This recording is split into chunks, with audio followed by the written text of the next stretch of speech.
Hi, I'm Rob from HopZine. Thanks for joining me for another video beer review. This time we've got a can of beer from the Thornbridge brewery in Bakewell in Derbyshire. It is a can of the Yelamu Double IPA at 7.4% ABV, brewed in collaboration, tiny logo down there, in collaboration with their friends at Magic Rock. Definitely guys who've been friends for a long time between those two breweries. Two of the kind of earlier pioneers of the craft beer scene, especially Thornbridge. Thornbridge definitely inspired Magic Rock as well. I mean, I always remember years ago, before Richard, who was the founder of Magic Rock, was talking about opening a brewery. We had a bottle share because his family used to have a company that would go to America every year to pick up semi-precious stones, and one particular year I suggested a load of beers for Richard to pick up, and he picked up some Sculpin from Ballast Point back in the day. This is going back like 10 years plus.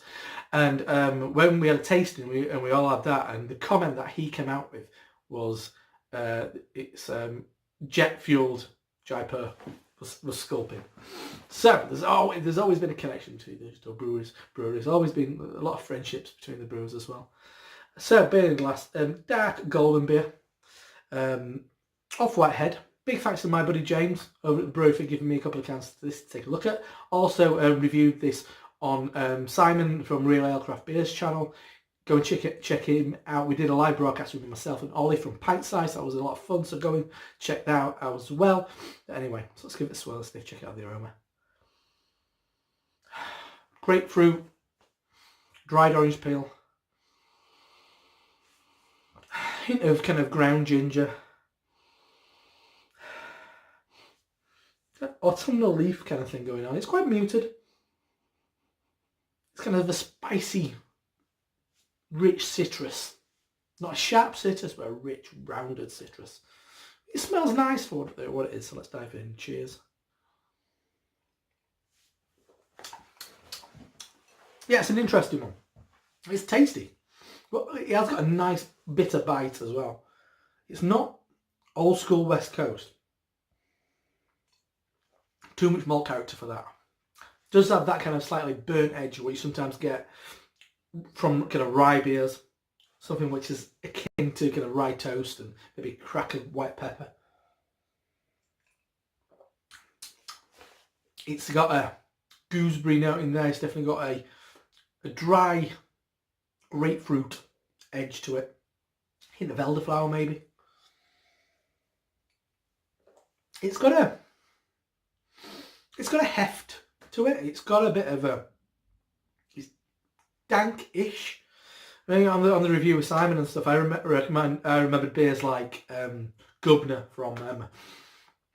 from Oscar Blues. Those kind of early, kind of malt forward, bitter, but kind of with a bit of malt heft.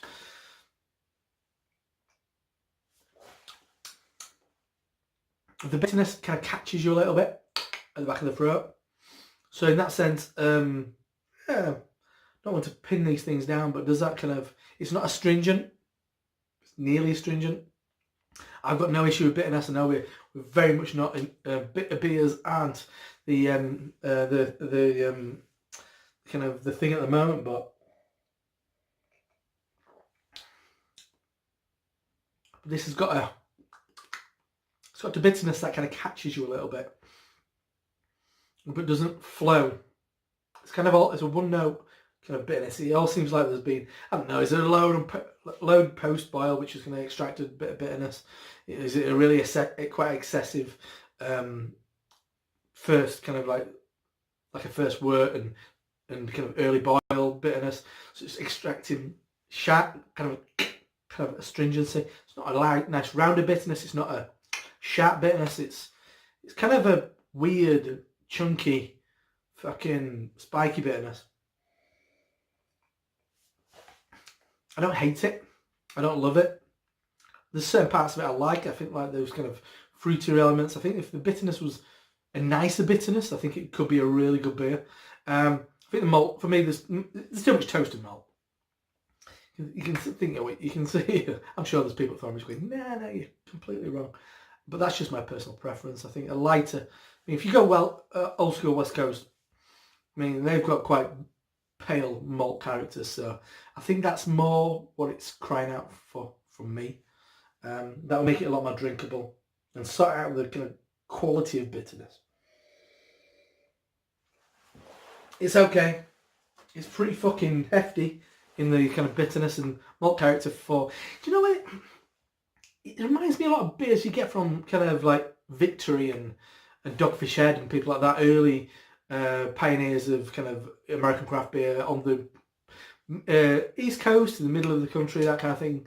It's like those, and those guys, when before the New England style IPA, everybody was looking to the West, because the guys in the East kind of did it okay, but they never really cracked it. And I think this is a bit like that. It's okay. For people who's buying this at the supermarket, I think you might find an audience because of that kind of like that kind of prominent malt character. I think you might get a lot of Brits that quite like it. For me, not really.